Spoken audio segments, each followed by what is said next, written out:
I guess let's talk about the first blow advantage type of thing first, right? The first blow can be a very good advantage in a combat situation. Correct.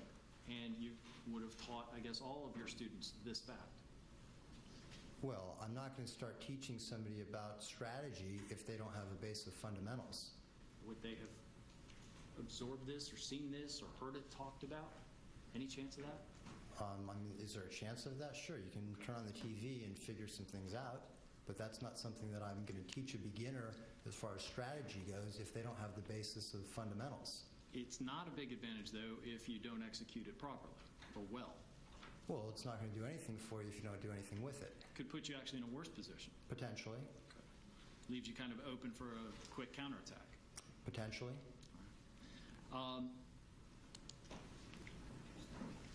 As far as grappling itself goes, you said that that was actually what you started the defendant in, right? Correct. Okay. And I think you characterize it as sometimes when you're rolling around on the ground, a lot of things can happen to you. Correct. Scuffed up, marked, scraped, sometimes even cut. Depending on what you're rolling around on, absolutely. Okay. And you talked about some techniques, bridging and shrimping and that sort of thing. Those are designed actually to move you from a unfavorable position to a less unfavorable position. Correct. And they're designed to effect that change of position as quickly as you can do it. Correct. Because when you're grappling, that's actually a fairly physically exhausting situation. Absolutely. And is that why they fight in, I guess, some, we could call them short rounds, but obviously you've been a professional. You know that sometimes even a 3-minute round can seem like forever. A 1-minute round can seem like an eternity if you're not in condition for it. Right. And so the goal of some of those techniques that we're taught, the shrimping, the bridging, that sort of thing, is actually to take yourself from being, as you put it, in a, perhaps if someone had you in a mounted situation, to be able to reverse that or at least get out of where you are. To get into a not quite as bad situation, for sure, or reverse it. Okay. And you said you also taught submission, arm locks, and that sorts of things, right? Correct. Those are also designed to be applied in a grappling scenario, even perhaps if you're not able to do much of anything else. In other words, when you can't strike, sometimes you could use a different type of hold. I'm not sure I understand what you're going at with this. Okay. If you can't, you mentioned that a person on the bottom sometimes, it's going to be hard to strike upward. Correct. Could you grab a hold of, for example, an arm and apply one of the grappling holds in lieu of actually being able to punch? Potentially, yes, depending on the position that you're in. If you're in a mounted position, grabbing someone's arm to attempt to submit them from simply grabbing their arm is not a particularly practical thing. It's not going to work. It wouldn't work well, but that would be a grappling maneuver, the arm lock. Well, the arm lock is not going to be applied if you're on your back being mounted. You can't arm lock somebody from that position. So it wouldn't even be possible to do. Well, you have to be extremely skilled, and you have to have, there's a couple of obscure angles that could be implemented from, but you'd have to be extremely skilled to do it. Would you say that someone like the defendant had the skill to be able to do that? Absolutely not. So Not no even way. close. No way. No way. And if he said he did it, you wouldn't believe him? No. Absolutely not. As far as submitting somebody with an arm bar from while he's being mounted, no. Okay. Let's talk about striking for a little while, if we could. The punching. And I know that the Muay Thai, you get into the kicking and the knees and the elbows. Punching, you would teach a number of different strikes, right? The jab, the cross, the hook. Uppercuts. All of those? Yep. And you said you had him working with a heavy bag. Would you ever do the sparring mitts with someone where you... If they don't know how to control their body to throw a punch properly without hurting their wrists or their elbows on a heavy bag in shadow boxing, putting them on focus mitts is... I'm not going to do that with them. Is that a no? You never put him on mitts? No. What weight were his gloves?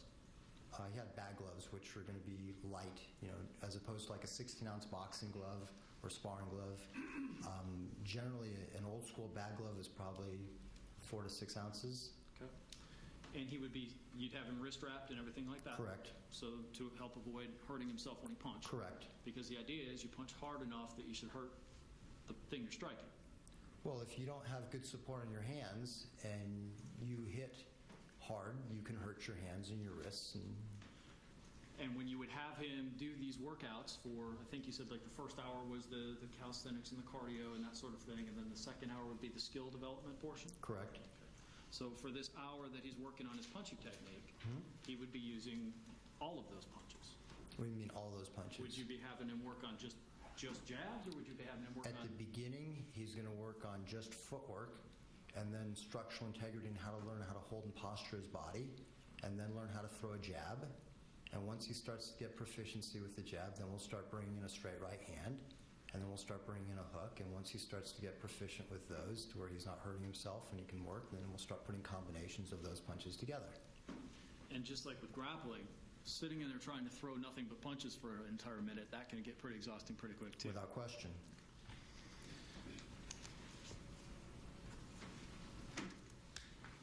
You mentioned teaching positioning of hands and positioning of feet. The hands, you would teach the hands up guarded position, right? When you're teaching punching. As opposed to the hands down guarded position? Let me put that better. You're supposed to guard your face so that you can peek over and see your target, but not, that if you do get hit, what you get hit with bumped by is your own gloves, right? And we are back here with some analysis of the ongoing testimony here. We're hearing about George Zimmerman as a fighter or a weak fighter, someone who has been trained but not trained very well, although he lost some weight. Paul, what do you make of what this testimony does for the case? Well, they're trying to show that he was soft and he was weak and he was non-athletic. And obviously the prosecution is watching this and waiting for their opportunity to remind the jury, because this is what I would be doing, to remind them that at the end of the day, regardless of all of this, he still had minor injuries. His bruises were insignificant. And the point of that is that he was not in a life-threatening situation, regardless of how out of shape he was, because at the end of the day, he had the loaded gun. He's the one that used the gun. He's the one that ended up shooting and killing someone on that evening. So, but that's the foundation that they're laying, and that's why they're going over this fight scenario in detail with the jury. Patrick, respond to that, because the entire point here is that the aggression of the individual defendant here, and Mr. Zimmerman, cuts both ways. If he's quote-unquote soft, to use the word used today, he may have needed his gun for self-defense. He may have had a more justified argument, his lawyers would say, to shoot. On the other hand, if he's done all this training and is any good at fighting, it cuts the other way and says, well, maybe you never needed your gun, even if you face some real threat. Right. I mean, and Ari, as you mentioned, I mean, the whole prosecution's theory is that George Zimmerman profiled Trayvon Martin. Trayvon Martin was a 17-year-old young man who had Skittles and iced tea versus a 28-year-old MMA fighter with a 9mm weapon. So the defense is saying, well, no, this guy's soft. But, it's interesting because the defense witness here is really, one, he's a little cocky, but two, he's somewhat hostile. He's basically saying, well, this guy was soft, whatever. Yet, George Zimmerman trained 3 times a week for over a year, lost 50 to 80 pounds, was grappling, and even, so to me, it's pretty interesting that the defense even called this guy into it, because they probably didn't even need to, frankly, at this point. Yeah, they're trying to sow whatever doubts they can. It's interesting. It's testimony that has been at times absurdist, although some of the issues that we're facing here are obviously very grave. Please stay with us. We're going to squeeze in a quick break and continue with full coverage of the trial straight ahead right here on The Cycle. How do we spell loan at Shore Mortgage? F-A-S-T. We're fast. We're closing loans in as little as 14 days. How do we spell loan? S-A-V-E. Shore Mortgage will save you money on your current loan with refinance rates as low as 3.5% APR. How do we spell loan? E-A-S-Y. We make it easy and simple. Home loans that are fast, easy, and will save you money. That's Shore Mortgage. Call now, 800-860-2500. This is Kevin. To prove to you that Aleve is the better choice for him, he's agreed to give it up. It's today? We'll be with him all day as he goes back to taking Tylenol. That was okay, but after lunch my knee started to hurt again, and now I've got to take more pills. Yep. Another pill stop. Can I get my Aleve back yet? For my pain, I want my Aleve. Look for the Easy Open Red Arthritis Cap. So what'd you think of the house? It's got a great kitchen, but did you see the school rating? Oh, you're right. Hey, babe, I gotta go. Hi, Daddy. But what about when my parents visit? Okay. I just love this one. It's next to a park. I love it. I love it too. Here's your house. You're not just looking for a house. You're looking for a place for your life to happen. Zillow. Ready? Happy birthday. It's a painting easel. The tide's coming in.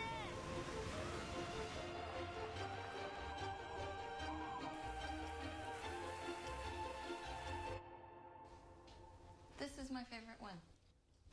It's upside down. Oh, sorry. It takes him places he's always wanted to go. That's why we bought a Subaru. Love. It's what makes a Subaru. When something goes wrong during a home improvement job, nobody wants to take responsibility. If it's a problem with replacement windows, typically the retailer points to the manufacturer, and the manufacturer points to the installer. With Renewal by Andersen, the replacement window subsidiary of Andersen, there's no finger pointing. Just one accountable company that sells, builds, installs, and warrants the replacement window that meets Andersen's superior standards. Buy one window, get one 40% off with no money down, no payments, and no interest. Our exclusive Fibrex material window is so strong, it helps keep your home comfortable by preventing seal failure, drafts, and finger pointing. Buy one window, get one 40% off with no money down, no payments, and no interest. Call for your free window diagnosis. 1-800-912-8844. Tia and Tamara are back. That's hot. With a new night and a whole new attitude. Going to Vegas. Tia and Tamara are back on an all-new night. Sunday at 8 on Style.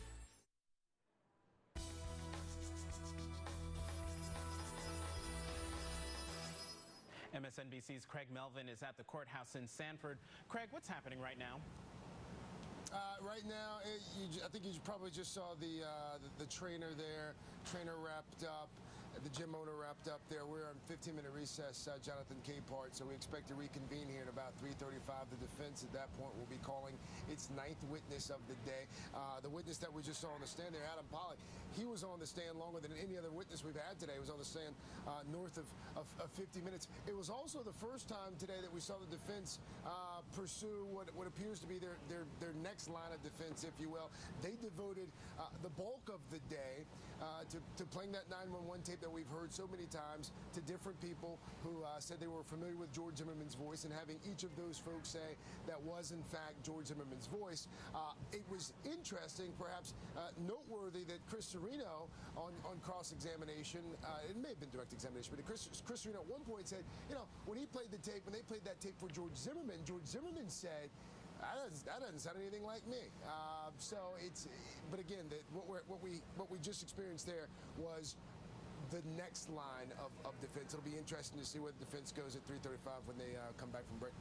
All right, Craig Melvin, thanks for that. Let's go back to MSNBC legal analyst Lisa Bloom. Lisa, we've been dealing all day with the character issues, people coming up and saying who George Zimmerman was, and now we have somebody basically testifying that George Zimmerman was a super wimp, even though he took MMA classes over and over and over.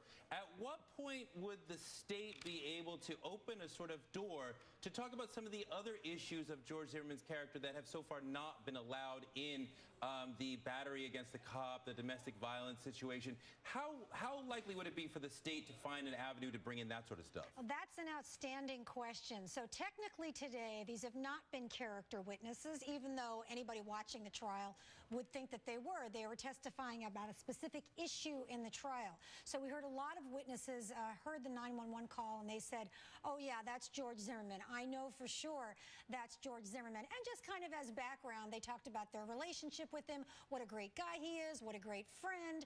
One of them talked about how he taught George Zimmerman how to tie a Windsor knot as a tie. So, you know, we heard that, but technically they weren't character evidence. But you're right. I mean, this is a great argument that the prosecution can make. Look, the defense went into this. It was character evidence, and now we should be able to bring in the negative stuff about George Zimmerman. So far, the judge has not ruled that they can, though. Lisa, this is Patrick Murphy. Those 6 witnesses that the defense called up today, they basically said this was not George Zimmerman. They all had a personal relationship. What effect do you think that has on the jury? And do you think they'll see kind of through some of the testimony possibly? Absolutely. And they said it is George